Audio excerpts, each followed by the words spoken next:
ती आता एक एक पाऊल टाकत भिंतीपासून थोडीशी पुढे आली. मांत्रिक जोरजोरात हसायला लागला. विक्रांतला घाम फुटला. महाराज, ही तीच आहे जी मला दिसायची. विक्रांत म्हणाला, आताही तेही सांगेल की तुझा शत्रू आता कुठे आहे, आणि नुसतं सांगणारच नाही, त्याला इथे घेऊन देखील येईल ती. मांत्रिक म्हणाला, म्हणजे तो जवळच कुठेतरी आहे असं म्हणायचंय तुम्हाला? आर्याने विचारलं. हो, जवळच आहे, पण तुमच्या आधी त्याला मी भेटणार आहे. त्याच्याकडे जे आहे ते मला हवंय. ते घेतल्याशिवाय मी त्याला मरू देणार नाही. बाबू म्हणाला, म्हणजे तुम्ही त्याला इथे मारणार आहात? आर्याने परत विचारलं. जास्त प्रश्न विचारू नकोस. त्याने परत एकदा त्या केसांच्या बटेमधले काही केस काढून दोघांच्या हातात दिले. ती विवस्त्र म्हातारी स्त्री खोलीच्या दरवाजाकडे चालू लागली. ती दरवाजापर्यंत यायची, थांबायची, परत मागे फिरायची आणि चालत आता घराच्या दुसऱ्या खोलीकडे चालू लागायची. तिचं विचित्र वागणं, तिचं चालणं, सगळंच खूपच भीतीदायक होतं. एखादी अशी गोष्ट ज्याला काहीच अर्थ नाही, ती गोष्ट बघताना देखील आपल्याला त्या गोष्टीच्या बद्दलचं एक अनाहूत असं भय जाणवू लागतं. आणि तसंच झालेलं. तिच्याकडे लक्ष देऊ नका. ती आता इथून बाहेर निघायचा प्रयत्न करतेय. तिची सगळी शक्ती मी काढून घेतली आहे. आता ती या घरातून बाहेर जाऊ शकत नाही, जोवर मी तिला आदेश देत नाही तोपर्यंत. असं म्हणत आता मांत्रिक कसले तरी मंत्र म्हणू लागला. आर्या आणि विक्रांत आता त्यांच्या हातात असलेला एक एक केस त्या यज्ञकुंडात टाकत होते. मांत्रिकाने आता त्याच्या हातात तो बारीकसा धागा मुठीत धरला. तो धागा त्याने मधल्यामध्ये तोडला आणि त्याचा अर्धा भाग यज्ञकुंडात टाकला. थोड्याशा ठिणग्या बाहेर उडाल्या आणि आतमध्ये त्या स्त्रीचं विव्हळणं ऐकू येऊ लागलं. बेडरूममध्ये ती जोरजोरात ओरडत होती. तिच्या त्या किंकाळ्या बाहेर जात, फ्लॅटच्या बाहेर जात नव्हत्या, पण त्या किंकाळ्या घरात असलेल्या तिघांना ऐकू जात होत्या. तिचं किंचाळणं इतकं भयानक होतं की कांठाळ्या बसत होत्या. काळजाची धडधड वाढत होती. ती बेडरूममधून धावत बाहेर आली आणि परत एकदा दरवाजाजवळ गेली. ती दरवाजाला जाऊन जोरात धडकली आणि खाली पडली. जमिनीवर पडून ती लोळत होती आणि तिचं अर्ध जळून काळं झालेलं शरीर बघून विक्रांत सुन्न झाला. आर्या जोरात ओरडली आणि आता बाबूने त्या तडफडणाऱ्या म्हातारीकडे बघितलं. तिच्याकडे बघत तोंडातल्या तोंडात काहीतरी मंत्र म्हणू लागला आणि बाजूला असलेल्या एका थाळीतील कुंकू मुठीत घेत त्याने ते कुंकू तिच्या अंगावर उधळलं. तिचं ओरडणं एकदम बंद झालं. ती शांतपणे जमिनीवरून उठून उभी राहिली. तिची नजर दरवाजाकडे होती. आता एक काम करा, मी सांगतो तोपर्यंत तुम्ही दोघेही तुमच्या खोलीत जावा. दार बंद करून घ्या. आता इथे महत्त्वाच्या घटना घडणार आहेत. काही घटना तुम्ही न बघितलेल्या बऱ्या. तुमचा शत्रू काही वेळातच तुमच्या समोर असेल. तुम्हाला हवी ती शिक्षा त्याला द्या. मी इथे असेपर्यंत तो तुमचं काहीही वाकडं करू शकणार नाही. समजलं का? लगेच खोलीत जावा. बाबू त्या दोघांना म्हणाला. आर्या आणि विक्रांत जागेवरून उठले आणि पटकन बेडरूममध्ये गेले. बेडरूमचं दार त्यांनी आतून बंद करून घेतलं. विक्रांत, अरे काय हे? किती भयानक माणूस आहे हा. आणि ती म्हातारी, ती तर फक्त तुला दिसायची, पण ती आता मलाही दिसत आहे. खरंच या गोष्टी कधी स्वप्नातही विचार केल्या नव्हत्या अशा आहेत. आर्या घाबरलेली. तिने बाजूला ठेवलेल्या ग्लासमधलं पाणी तिने प्यायलं. विक्रांत खोलीत येरझाऱ्या मारत होता. पण जे झालं ते चांगल्यासाठीच झालं असं म्हणायला हवं. बाबूने इथे येऊन खूप मोठं काम केलं. आता काही वेळातच आपला शत्रू म्हणजे राजवर्धन आपल्या समोर असेल. खरंच यावेळेस तुकडे तुकडे करणार आहे मी त्याचे. खरंच मी नाही सोडणार त्याला. विक्रांत दात ओठ खाऊन बोलत होता. ती म्हातारी आता त्या यज्ञकुंडाच्या आसपास घुटमळू लागली. बाबूने आता अर्धा शिल्लक असलेला धागा मुठीत आवळला आणि तो धागाही त्याने यज्ञकुंडात टाकला. आणि त्याचबरोबर त्या केसांच्या बटेमधील एक केस आणखी कुठला तरी मंत्र म्हणत त्या बाहुलीच्या गळ्याभोवती बांधला.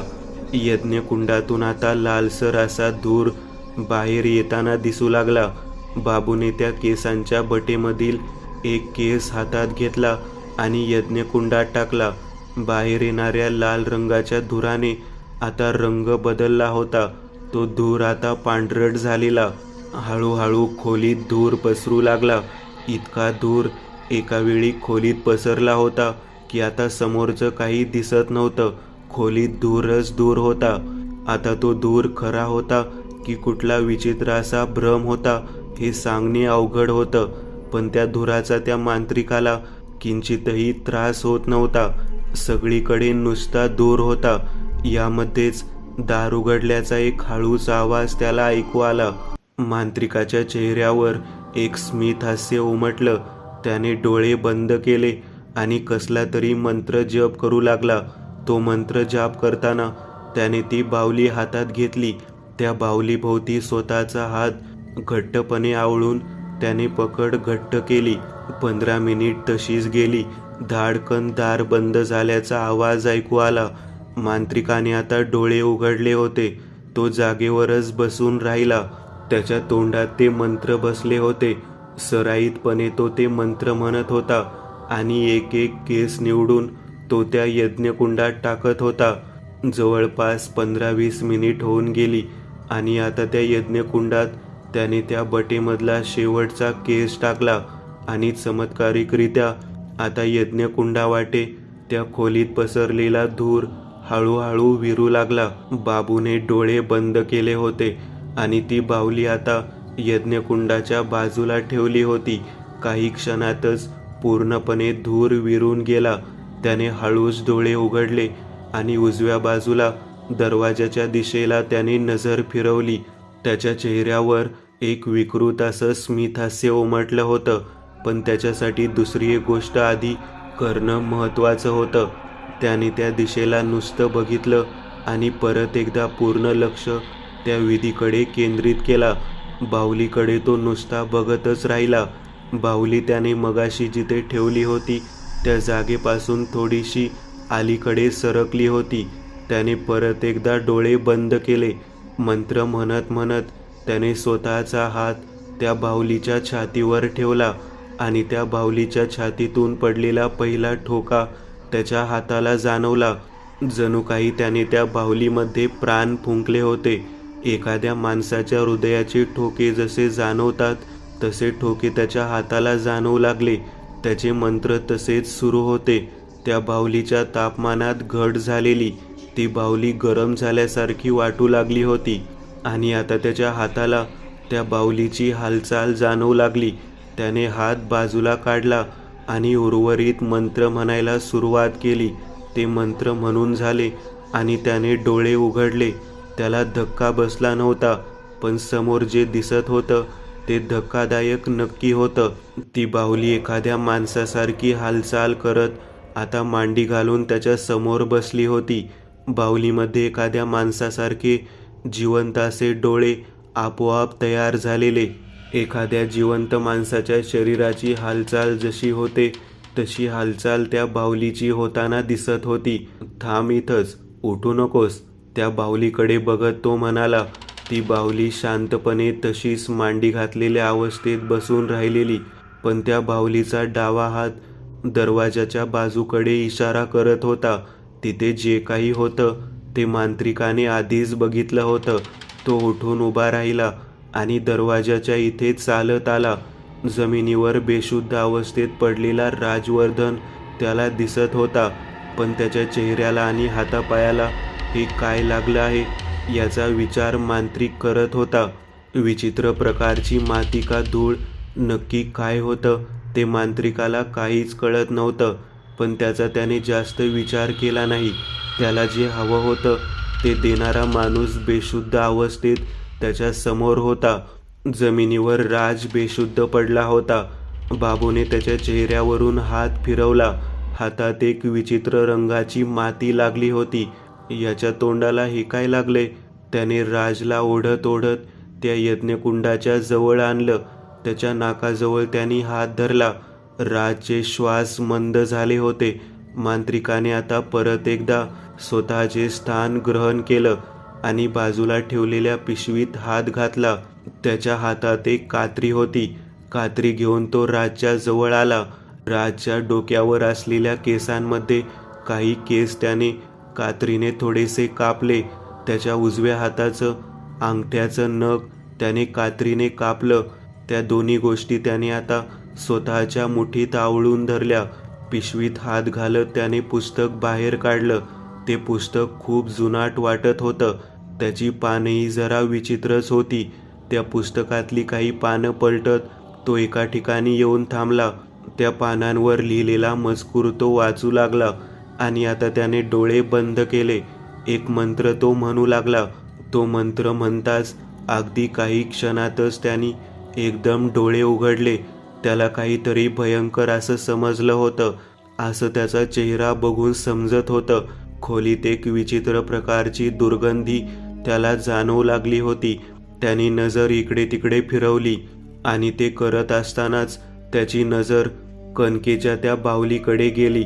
बाहुलीने परत एकदा तिचा डावा हात दरवाजाच्या दिशेला दाखवला. मांत्रिकाने दरवाजाकडे बघितलं. दरवाजाच्या इथे त्याला एक विद्रूप अशी स्त्री दिसत होती. तिच्याच अंगाचा तो दुर्गंध त्याला इथपर्यंत जाणवत होता. बाबूने तिच्याकडे बघितलं, पण तिची नजर मांत्रिकाकडे नव्हती. तिची नजर राजकडे होती. ती आता राजच्या बेशुद्ध शरीराजवळ आली. त्याच्या शरीराचा वास घेऊ लागली. ती त्याच्या शरीराचा पायापासून ते केसापर्यंत सर्वांगाजवळ स्वतःचं नाक घेऊन जात वास घेत होती. तिच्या तोंडातून आता लाळ गळत होती, जी राजच्या अंगावर जागोजागी सांडत होती. मांत्रिकाच्या लक्षात आलं. मांत्रिकाने परत डोळे मिटले आणि तो मंत्र म्हणू लागला. पुढचे 3 मिनिट तो मंत्र म्हणत राहिला. राजबद्दल त्याला टप्प्याटप्प्यात सगळ्या गोष्टी समजू लागल्या होत्या आणि आता कदाचित त्याला राजबद्दल सगळं काही समजलं होतं. बापरे, मी समजत होतो ही गोष्ट तर त्याही पलीकडची आहे. त्याने ते पुस्तक आता पूर्णपणे पालटायला सुरुवात केली. पुस्तकाच्या अगदी मध्यभागी येत एका चॅप्टरवर तो येऊन थांबला. त्या पानांवर लिहिलेला मजकूर वाचत असताना तो 2-3 वेळा राजकडे कटाक्ष टाकत बघत होता. बापरे, हे तर भयानक आहे. याला तरी माहिती आहे का की हा कुठल्या चक्रव्यूहात अडकलेला आहे? असो, आता काय फरक पडतो? ती वस्तू आता माझी होणार आहे आणि हा काही वेळापुरता जिवंत आहे. त्याने परत एकदा मूठ आवळली. आता तो परत एकदा कसले तरी मंत्र म्हणू लागला. 1755 गाडी नंबर. डिक्कीत ती वस्तू आहे तर. समजलं. आता मी जे म्हणीन तेच होणार. सर्व शक्तिमान मीच असेन. अहम ब्रह्मास्मी. छताकडे बघत तो जोरजोरात हसायला लागला. परत एकदा पान पलटत त्याने आधीचा चॅप्टर उघडला. त्याच्यावर मध्ये एक छोटासा विधी दिलेला जो त्याला करायचा होता. पिशवीत हात घालत त्याने एक चॉपर बाहेर काढला. पुढच्याच क्षणी त्याने मगाशी बाजूला ठेवलेली कात्री घेतली आणि राजच्या पायात खुपसली आणि बाहेर काढली. त्याच्या पायातून रक्त येऊ लागलं. एका हाताने त्यातलं थोडंसं रक्त त्याने त्या केसांना आणि नखाला लावलं. मूठ बंद केली. त्या पानावर लिहिलेला शेवटचा मंत्र त्याने म्हटला आणि मुठीतील केस नख समोर असलेल्या अग्निकुंडात टाकली. डोळे बंद केले. बाजूला ती विद्रूप स्त्री राजच्या शरीरावर आता स्वतःचे हात फिरवत होती. मांत्रिक एका समाधीत काही वेळ हरवलेला दिसत होता. मध्ये काही क्षण गेले असतील. त्याने डोळे उघडले आणि अचानक पूर्ण खोलीत एक पांढरा धूर पसरलेला त्याला दिसत होता. धूर इतका पसरला होता की त्याच्या समोरचं देखील त्याला नीट दिसत नव्हतं. त्याने उजव्या बाजूला हात चाचपडत चॉपर हातात घ्यायचा प्रयत्न केला आणि एकदम त्याच्या तोंडातून एक किंकाळी बाहेर पडली. ती वेदना त्याच्या हातावाटे त्याच्या मेंदूपर्यंत जाऊन आदळली होती. त्याने स्वतःचा हात डोळ्याच्या समोर धरला. हाताची 4ही बोटं छाटली गेली होती आणि आता वर फक्त रक्तच रक्त पसरलेलं दिसत होतं. त्याची एका क्षणाला वाचाच बंद होते की काय अशी परिस्थिती निर्माण झालेली. नक्की काय झालं हे त्याचं त्यालाच कळत नव्हतं. तो उठून उभा राहिला आणि दरवाजाच्या दिशेला स्वतःचा जीव वाचवायला म्हणून धावू लागला. पण पुढच्याच क्षणी त्याच्या पायाला कुणाच्या तरी पायाचा धक्का लागला आणि तो जमिनीवर पडला. जमिनीवर पडल्यावर त्याने वर बघितलं. नजरेसमोरचा धूर थोडासा विरला असेल. मातीत माखलेला चेहरा, आसुरी जहरी नजर त्याच्या नजरेला भिडवत राज उभा होता. पुढच्याच क्षणी राजने चॉपरचा एक जीवघेणा प्रहार त्याच्या गुडघ्यावर केला. तो वेदनेने किंचाळणार त्याआधीच राजने त्याचं तोंड दुसऱ्या हाताने दाबलं आणि लगेच सोडून दिलं. बाबूचा उजवा पाय गुडघ्यापासून खाली छाटून वेगळा झाला होता. राजचा तोल जात होता. अतिशय मद्यधुंद अवस्थेत असलेल्या व्यक्तीसारखा तो थोडासा डामाडोल होत होता, पण तरी देखील तो पूर्णपणे शुद्धीवर होता. त्याने आता बाजूला असलेल्या थाळीमध्ये ठेवलेलं कुंकू घेतलं आणि स्वतःच्या पूर्ण चेहऱ्याला फासलं. अहम ब्रह्मास्मी, राज त्याच्या कानाजवळ येत म्हटला आणि पुढच्याच क्षणी त्याचा उजवा हात खांद्यापासून त्याने त्याच चॉपरने छाटून वेगळा केला. ओरडायच्या आतच राजने त्याचं तोंड परत एकदा दाबलं. तो वेदनेने अक्षरशः तडफडत होता.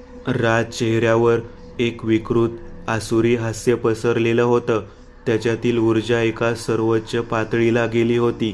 तो उठून उभा राहिला आणि दुसऱ्या क्षणी त्याचा चॉपर बाबूच्या डाव्या गुडघ्यावर जाऊन आदळला. बाबू ओरडायच्या आतच परत एकदा त्याने हाताने दाबत त्याचं तोंड बंद केलं आणि आता कोणताच वेळ न घालवता चॉपरचा एक अंतिम आणि निर्णायक प्रहार बाबूच्या गळ्यावर केला. बाबूचं शिर धडापासून वेगळं झालेलं. त्याचे डोळे उघडे ते उघडेच राहिले होते. पूर्ण खोलीत रक्त पसरू लागलं होतं. राजने चॉपरला लागलेलं रक्त बाबूच्याच कमरेभोवतीच्या धोत्राला पुसून स्वच्छ केलं आणि आता तो उठून उभा राहिला. का कोणास ठाऊक त्याने बाबूच्या पिशवीत चॉपर, कात्री आणि समोर उघडलेलं पुस्तक भरलं. कणकेची ती बाहुली त्याने आता यज्ञकुंडात टाकली.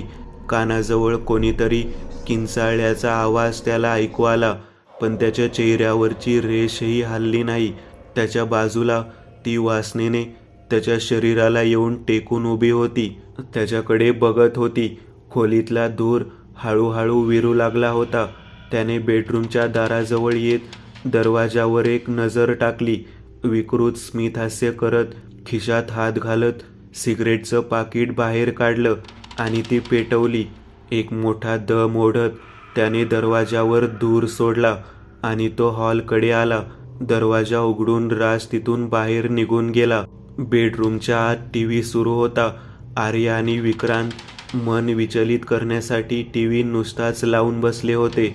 टीव्हीच्या आवाजामुळेच कदाचित त्यांना बाहेर नक्की काय घडलेलं त्याची थोडी देखील कल्पना नव्हती. विक्रांत, अरे रात्रीचे 2 वाजलेत. तो तर म्हटला होता 11:21 सगळी प्रक्रिया पूर्ण होईल आणि तो आपल्याला बाहेर बोलवेल, पण अजूनही त्याचा कोणताच निरोप आलेला नाही. मला वाटतं आपण एकदा बाहेर जाऊन बघावं, सगळं नीट आहे का, आर्या म्हणाली आणि विक्रांतला देखील तिचं म्हणणं पटलं. अलगदपणे घाबरत घाबरत विक्रांतने दार उघडलं. बाहेर सर्वत्र धूर पसरलेला होता, पण आता तो विरू लागला होता. चालत चालत विक्रांत आता हॉलमध्ये आला. धुराच्या त्या हवेत पसरल्यामुळे स्पष्ट असं काही दिसत नव्हतं. त्याच्या पायाला ओलसर असं काहीतरी जाणवलं आणि त्याने खाली नजर टाकत पायाकडे बघितलं. पाय रक्तात माखले होते. पूर्ण जमिनीवर रक्तच रक्त पसरलं होतं. त्याच्या पायाखालची जमीन सरकली होती. जमिनीवर सगळीकडे रक्तच रक्त पसरलेलं दिसत होतं. विक्रांतच्या चेहऱ्यावर थोडंसं हास्य आणि त्याचबरोबर एक निराशेची भावना देखील उमटली. मरायच्या आधी एकदाचं बघायचं होतं साल्याला. बाबू थोडा वेळ थांबला असतात तर काय झालं असतं, विक्रांत म्हणाला. खोलीत पसरलेला धूर थोडासा विरू लागला होता, पण अजूनही खोलीतलं सगळं काही स्पष्ट दिसत नव्हतं. तो याच समजुतीखाली होता की बाबू त्या खोलीत आहे आणि जमिनीवर सांडलेलं ते रक्त राजचं आहे. अहो बाबू, त्याला इतक्या लवकर का मारलं? मला त्याला बघायचं होतं. मी पण माझा हात साफ करून घेतला असता. जाऊ दे मला एकदाचा. तो आता त्या धुरातूनच थोडासा चालत पुढे आला. जमिनीवर पडलेल्या प्रेताचे पाय त्याला दिसले. त्यातला एक पाय शरीरापासून वेगळा झालेला. त्याच्या अंगावर सरसरून काटा आला. समोरचा धूर त्याने हाताने थोडासा बाजूला केला आणि त्याच्या तोंडातून एक किंकाळी बाहेर फुटली. जमिनीवर पडलेल्या बाबूच्या शरीराची लपतर झालेली. त्याचा एक हात शरीरापासून वेगळा झालेला, एक पाय गुडघ्यापासून खाली कापला गेला होता आणि त्याचं शिर धडापासून वेगळं झालेलं. डोळे उघडे होते आणि ते उघडे डोळे त्याच्याकडेच बघत होते असं त्याला वाटत होतं. त्याचा आवाज ऐकून आर्या खोलीतून बाहेर आली. तिच्या पायाला देखील ते रक्त जाणवलं.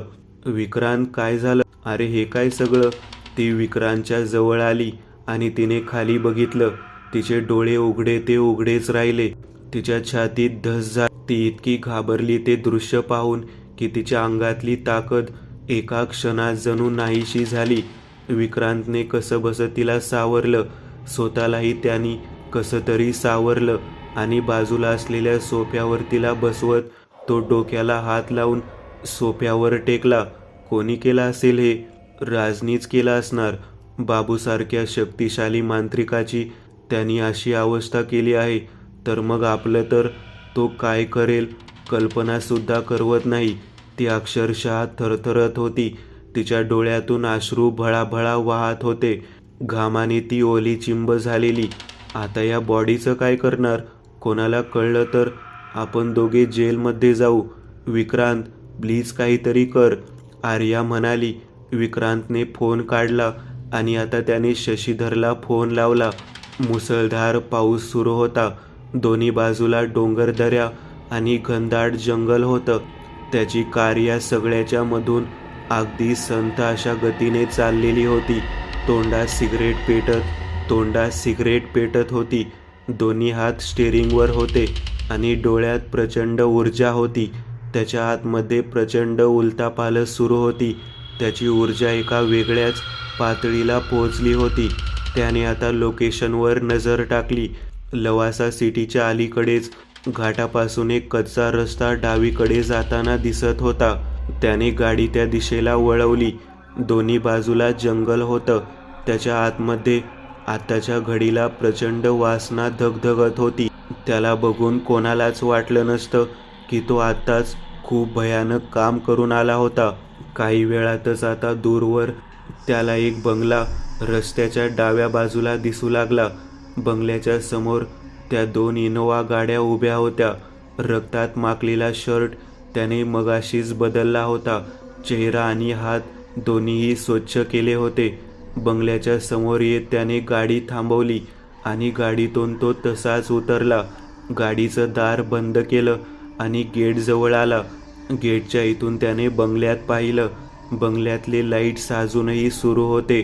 गेट उघडून तो बंगल्याच्या अंगणातून दरवाजाच्या दिशेला चालू लागला. त्याने दरवाजा वाजवला. काही वेळातच दरवाजा उघडला गेला. समोर केशव होता. सर, तुम्ही आलात? हो. राज आत आला. काय झालं तिथे? सगळं ठीक आहे ना? तुम्ही ठीक आहात ना? केशवने विचारलं. हो, सगळं नीट करून आलोय मी. डोंट वरी. आसावरी कुठं आहे? त्या वर आहेत. आताच त्यांना आणि आरतीला वर पाठवलं. दीपक सर पण आताच बाजूला रूममध्ये गेले. केशव म्हणाला. मी वर जातोय, उद्या सकाळी बोलू. तो म्हणाला. वर जाऊन उजव्या बाजूची पहिली खोली त्यांची आहे. केशव म्हणाला. राज आज वेगळा वाटत होता. त्याला आजवर इतकं अस्वस्थ असं केशवने कधी पाहिलेलं नव्हतं.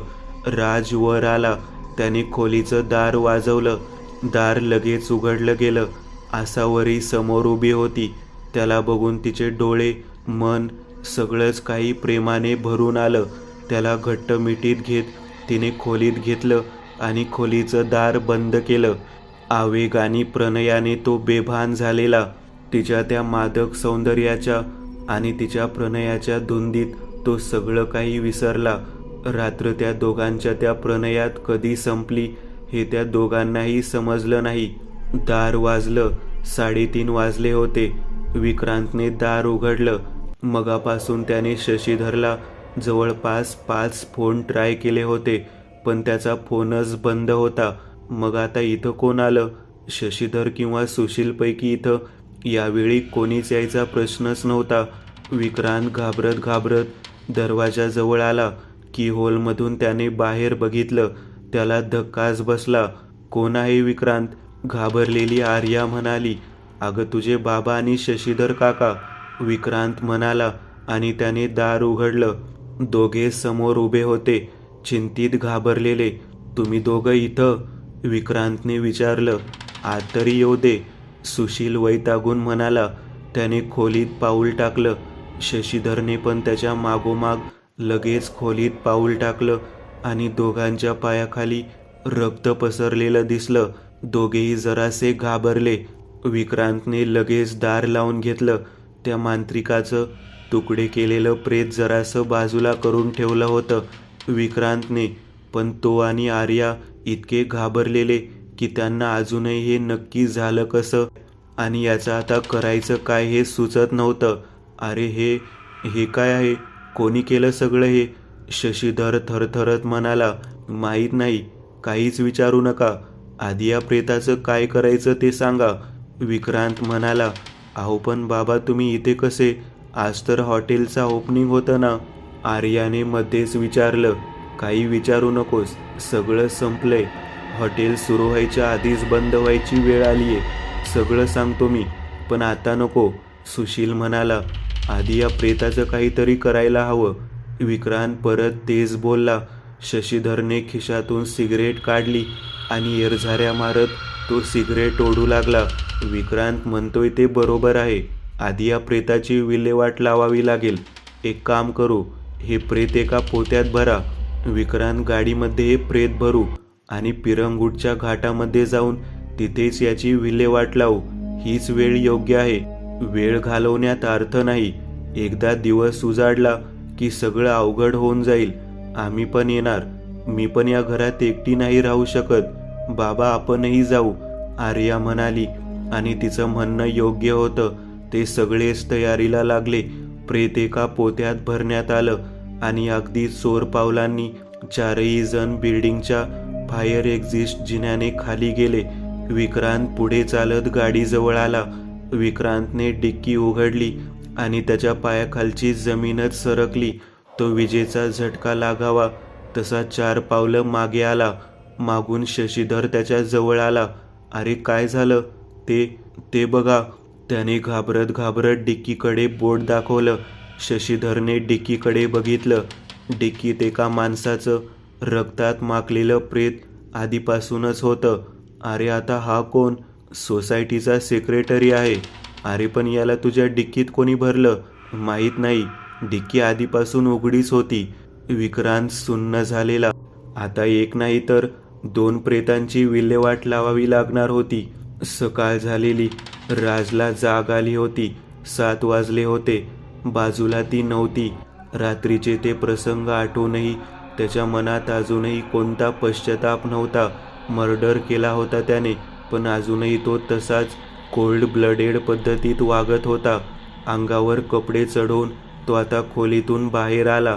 खाली येत्याने हॉलमध्ये आसावरी, दीपक, केशव आणि आरती चौघांनाही बसलेलं बघितलं. केशव म्हणाला होता की तू रात्रीच आलास. नक्की काय झालं तिथं? कोण होता तो मांत्रिक?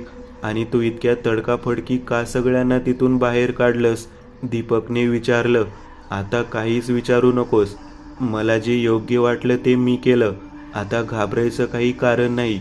सगळं काही व्यवस्थित आहे. तुला मी जे काम सांगितलं होतं ते कुठपर्यंत आलंय? राजने विचारलं. आज संध्याकाळपर्यंत फोन येईल. मग उद्या आपल्याला म्हणजेच आसावरीला तिथं माझ्यासोबत यावं लागेल, दीपक म्हणाला.